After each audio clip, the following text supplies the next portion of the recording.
नमस्कार। आप सभी को हिंदी विभाग की ओर से आप सभी का स्वागत है। आज हम सर विश्वेश्वरैया के पाठ से चर्चा कर रहे हैं। ये दूसरा वाला भाग है आप लोगों के लिए। बेंगलुरु में खर्चा चलाना मुश्किल ही था, इसीलिए यहाँ पर पहले वाले पाठ में क्या दिया गया था कि विश्वेश्वरैया ने 7वीं कक्षा जो उनके गांव में ही पढ़े मुद्देनहಳ್ಳಿ में, और फिर उनके माता पिता बहुत गरीब रहने के कारण उनके जीवन में जिस तरह से शिक्षा प्राप्त करना उनका लगन था, यानी उनके लिए मन में आस थी, यानी मुझे पढ़ना ही है। तो उस समय हाई स्कूल के लिए वो बेंगलुरु आते हैं, वो भी किसी रिश्तेदार के यहाँ पढ़ने के लिए वो बेंगलुरु आ जाते हैं। बेंगलुरु में ख़र्चा चलाना मुश्किल ही था, इसीलिए विश्वेश्वरैया ने अपने किसी एक रिश्तेदार के घर ठहर गए, ट्यूशन करके अपना दिन काटने लगे। मैट्रिक में उत्तीर्ण होने के बाद वे बेंगलुरु में ही सेंट्रल कॉलेज में भर्ती हुए। वहीं से विश्वेश्वरैया ने बीए उत्तीर्ण किया। उस वक्त विश्वेश्वरैया की उम्र केवल 19 साल की थी। यहाँ पर विश्वेश्वरैया जिस तरह से अपने हाई स्कूल की पढ़ाई के लिए जैसे बेंगलुरु में आ जाते हैं, तो वहाँ पर वो पढ़ाते समय 10th के पढ़ते समय भी उन्होंने बहुत से बच्चों को ट्यूशन देते हैं और उस ट्यूशन के पैसे से अपना जीवन यापना करते हैं। रिश्तेदार के यहाँ रहने के लिए छत, खाने के लिए भोजन तो मिल जाता, पर वो अपने जीवन के लिए यानी अपनी पढ़ाई के लिए उन्होंने यानी हाई स्कूल से ही डिग्री तक भी यानी बीए बैचलर ऑफ आर्ट्स वहाँ तक भी उन्होंने अपने ही पैसों से उन्होंने पढ़ाई प्रारंभ की। और बेंगलुरु के सेंट्रल कॉलेज में भी उन्होंने ट्यूशन देकर ही अपने आप को और अपने ज्ञान को आगे बढ़ाया। सेंट्रल कॉलेज में और वो उत्तीर्ण यानी टॉपर में फर्स्ट आ जाते हैं पूरे बेंगलुरु को। तो उस समय उनके लिए उत्तीर्ण होना सबसे महान बात थी। सेंट्रल कॉलेज के प्रिंसिपल एक अंग्रेज़ थे। वे विश्वेश्वरैया की योग्यता तथा गुणों से बहुत ही प्रभावित थे। उन्होंने पूना के साइंस कॉलेज के प्रिंसिपल के नाम एक सिफारिश पत्र लिखा। उस पत्र में विश्वेश्वरैया की बड़ी तारीफ थी। वहाँ के प्रिंसिपल ने विश्वेश्वरैया को अपनी कॉलेज में भर्ती कर लिया। यूँ विश्वेश्वरैया की इंजीनियरिंग की शिक्षा प्रारंभ हुई। इसके बाद उन्होंने छात्रवृत्ति भी मिल गई।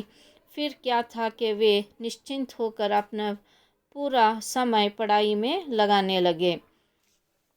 यहाँ पर बहुत से लोगों ने आपने सुना है, जैसे जो लोग कॉलेज को जाते हैं साइंस लेते हैं, फिर कॉमर्स, फिर आर्ट्स ऐसे लेते हैं, पर यहाँ पर विश्वेश्वरैया आर्ट्स लेकर फिर उन्होंने डिग्री ग्रेजुएशन होने के बाद उनके जो इतना अच्छा ज्ञान रहने के बाद उन्हें उनकी ही कॉलेज के एक सर थे जो अंग्रेज़ थे यानी ब्रिटिश के थे।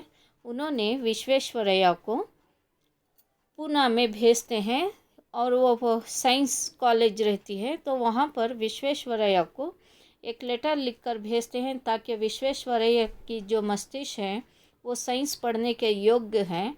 तो इसीलिए वो वहाँ पर साइंस का अर्थ है विज्ञान, तो वो पढ़ने के योग्य रहने के कारण उन्हें वहाँ पर भेजते हैं।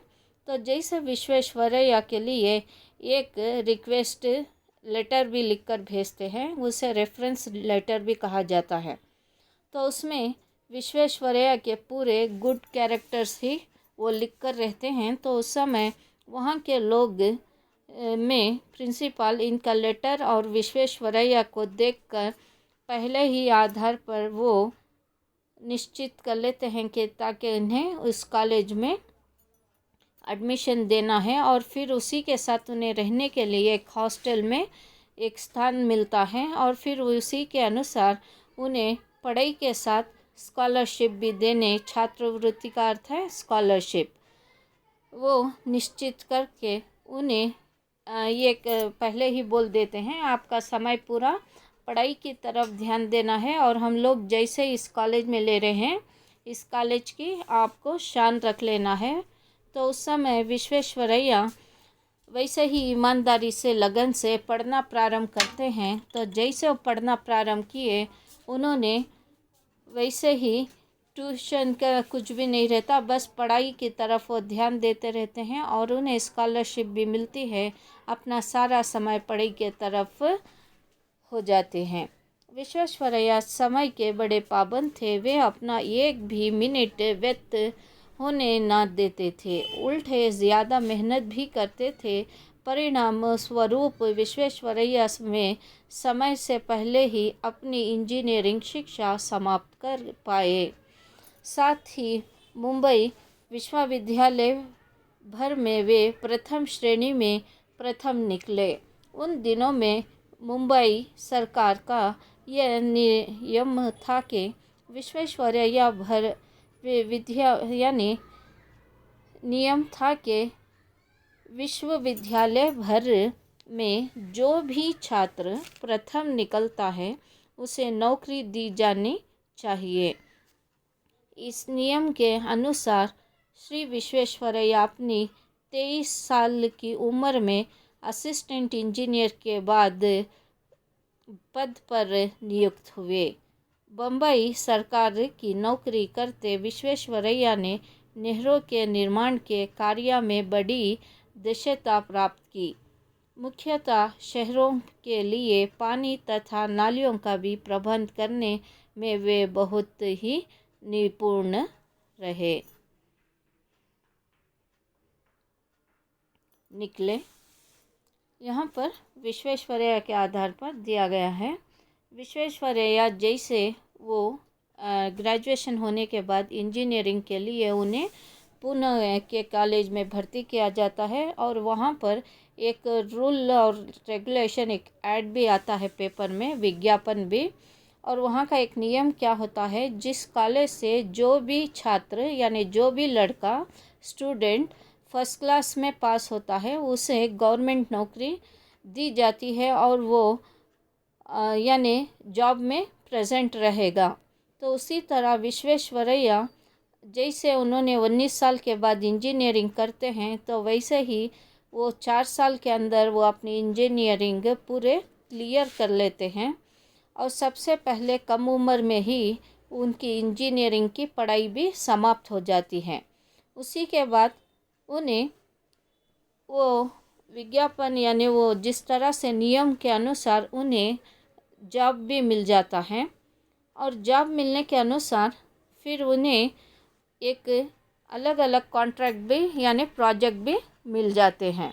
और जैसे उन्हें प्रोजेक्ट मिलते हैं उनकी 23 साल की एज में यानी उसी उम्र में वो असिस्टेंट ऑफ इंजीनियर बन जाते हैं, यानी असिस्टेंट इंजीनियर के पद पर यानी उस पोस्ट पर वो रह जाते हैं।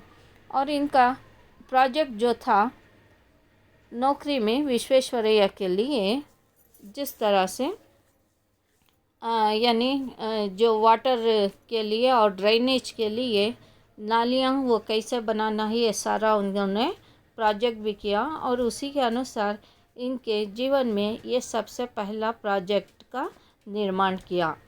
तो नौकरी के अनुसार इनके जो भी प्रोजेक्ट आते थे वो सफलता में ये आगे बढ़ने लगे।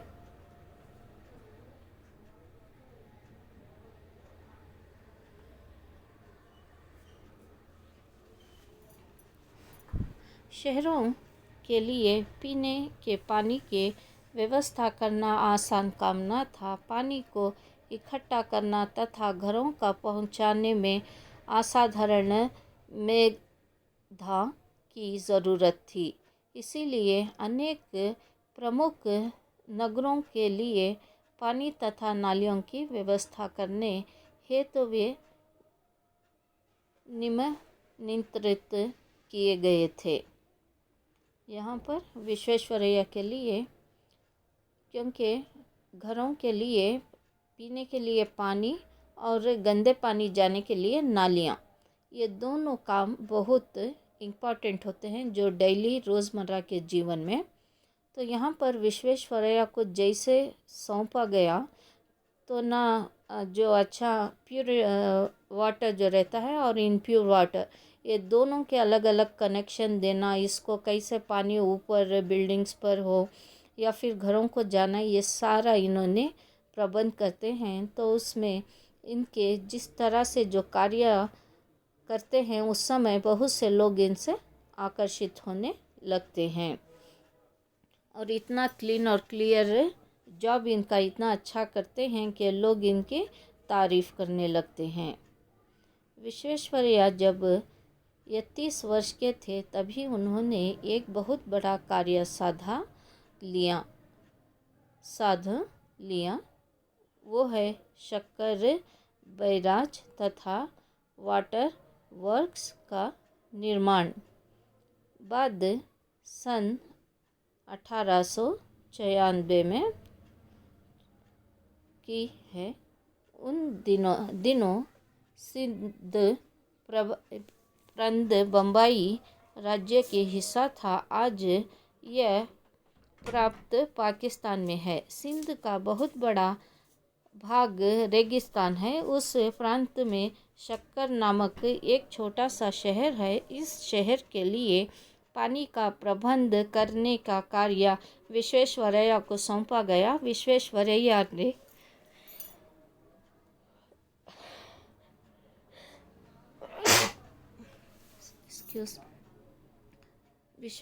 ने बड़ी सूझबूझ एवं दक्षता के साथ उन्होंने कार्य संपन्न किया, जिसके से सारे देश में उनका नाम फैला गया।